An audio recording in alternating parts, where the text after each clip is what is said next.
Well, another game in and another Bears loss. That sucks. But, Caleb Williams, stud, legit. Guy played his heart out. I'm sitting there. I go down to my brother's. My brother's a huge Vikings fan, both of them. And they're getting ready to fire up the old Skol'd Vikings song. And then they're like, should we sing it early? And I'm like, as a Bears fan, no. You don't say anything early till the game is over. I was right. Caleb's throwing dimes everywhere. Probably one of his best passing games of the season. They're all the Vikings fans I'm with were like, those balls are barely getting over the lineman's hands and this and that. And I was like, that's why he's the number one pick. You saw why he's the number one pick this week. Throwing balls that very easily would be tipped by other quarterbacks. He makes the throws. Dude's a stud. Just sucks that the defense is absolutely just melted away and taking a shit.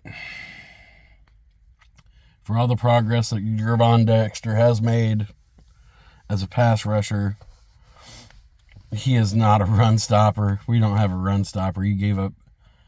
Aaron Jones runs for 100 yards against the Bears. And how's that new? It's not. It's nothing new. I was sitting there talking to him. And it's like, man, if I was the Vikings, I would just run the football nonstop. I wouldn't throw it. I would not have thrown that ball. But they put such an emphasis on Justin Jefferson that they forgot about Jordan Addison and Hawk. There's a point in the overtime, I think there's 4 guys on Jefferson and nobody on Addison within 7 yards. Which I don't mind that, but you can't live in fear of the Justin Jeffersons. You just can't. Matt Eberflus, what do you do? Aren't you a defensive guy? You're supposed to be. And you gave up 30. I don't know if there's a better indicator of what your defense thinks of you. Now, your offense is doing it in spite of you because Thomas Brown's got those guys kind of humming. Which, it's just a shame that here we are this late in the season and it took you firing a OC to get somebody that could get competent QB and receiver play out of this offense and use Cole Kmet properly. I don't get it, man. I'd love to understand it better, but I just don't. The defense is just so bad right now. No pass rush. It's like they should blitz more. It's like they did. They simulated pressures. Minnesota had answers for everything because you're not winning one-on-ones. And what are you supposed to do if you can't win one-on-ones? I mean, Montez Sweat just is not getting through the line. I don't know. I know he's getting doubled and chipped and all that, but he's paid to make plays, and he's not making them right now. I feel like he's injured a little bit. A lot of it. You give up a 3rd and 13 to Nick Mullins. Just like, what the fuck is happening with you guys? Jaquan Brisker is evidently tweeting out, "Do you miss me yet?" Which makes me wonder, as a fan, is this really a holdout due to injury? Is it really a holdout solely based on concussion protocols that they've put him on IR? Or is there more to that story that's not being said? Either underreported on purpose or just being held in-house, air quotes. I don't get it, man. You got a rotation with Thomas Smith and Stevenson at corner, which I don't necessarily mind because Stevenson can't seem to shut the fuck up long enough to make a play. You're not getting turnovers. You're not. The hits principle is gone. Okay, there's no hits principle. At this point, you had a home game against a team that really, Minnesota's good. They're not world beaters, though. I mean, you had chances. You had a lot of chances, really, if you could just get the fuck off the field. Just hit field goals, change your kick trajectory a little bit and get the ball a little higher. And I hate that we're on this with Cairo, but let's be honest, this is 2 weeks in a row, and he almost got the other one blocked. Dude's not... For him to kick long distances, it has to be at a low trajectory for him. It's very obvious. He's not like other kickers. He's just not, And long distance field goals have always been his issue. 46 should be a gimme at this point in the NFL. It should feel like a gimme, but it doesn't. Nothing feels like a gimme with this team.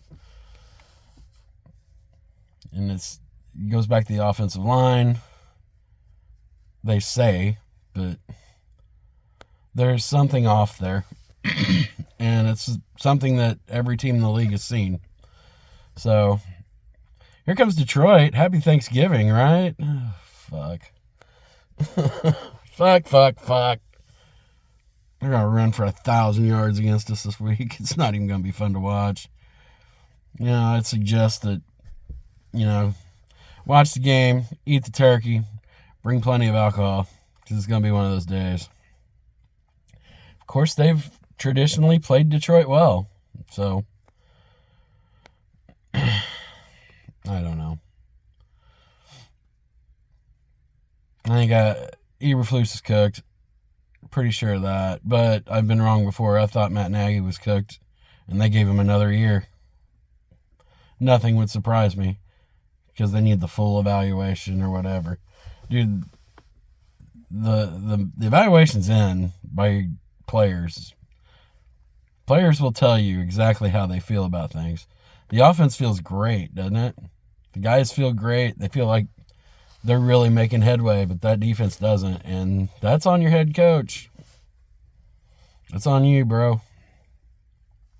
You're not getting through. And I understand there's injuries. I do.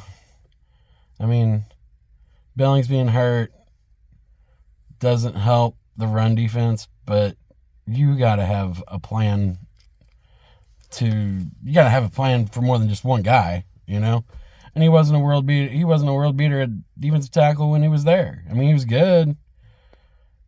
It's just you're gonna see what a coach does when he decides to stick to the run this week, because I predict a lot of rushing yards for the Lions. A lot. I don't think Goff will have to throw the ball 14 times if you don't want to. Campbell's got those boys running. We all made fun of him because of the ankle biters and the kneecaps and all that shit. But the reality is players want a guy like that. Those players wanted a guy like that. And they needed a guy like that. It's like we're going to fight to the end and believe it, Matt Eberflus does not, I repeat, does not instill that feeling in us. He's a nice guy. When has a nice guy won in Chicago? I haven't. Ditka was an asshole. He won, but he was an asshole. And that's what you need.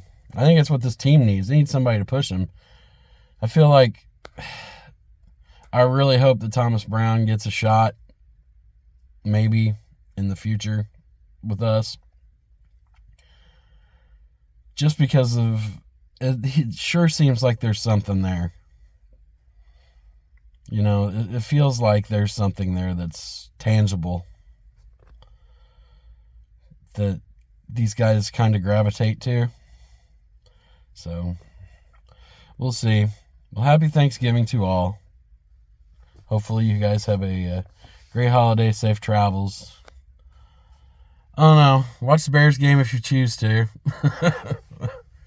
I would wait to eat after, so if you feel sick after the game, then you can kind of replenish yourself. So, bear down, like, comment, subscribe.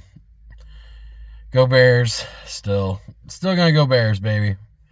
Just fuck. I just want to see these guys get winning. Caleb's led you on 3 game-tying or winning drives, and there's no payoff because people fuck it up. You muff sorry.